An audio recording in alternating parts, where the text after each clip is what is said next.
Greetings, I'm Kathy Green with Christian News and Interviews.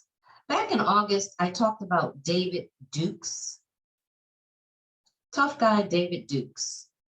And I talked about the fact that he had stomped on a fragile man's head. And let's see, there were 56 people who commented on that particular article. It was very, I wouldn't say controversial, but it was many people were interested in it. Well, I do have an update. I like to give updates.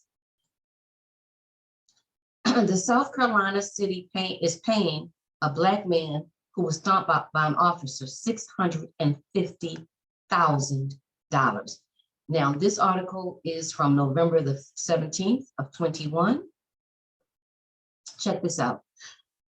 A city in South Carolina will pay a Black man $650,000 after he was stomped by a white police officer. Now, personally, I don't care what race I don't care what race the man is, and I don't care what race the officer is. The officer, regardless of race or ethnicity, the officer had no right to put his foot on this man's neck, period, regardless of race. We can get rid of race and just talk about humanity. He had no right to put his foot on the man's neck. Let's be clear about that.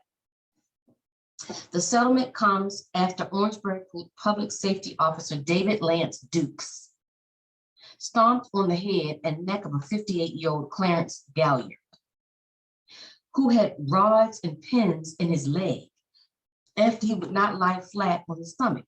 Police body camera footage shows that Galliard hit his forehead on the concrete of the parking lot during the incident. Orangeburg officials issued an apology to Galliard and said they would review the police documents.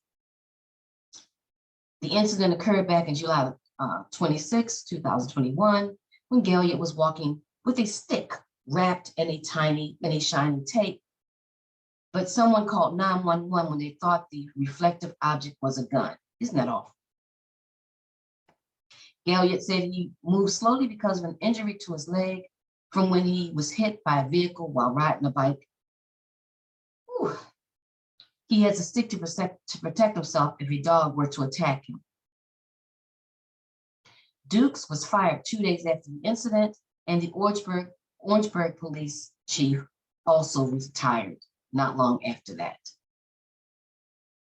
Galliard's attorney, Justin Bamberg, told the AP there has been a spike in use of force cases in the last 3 years in Orangeburg.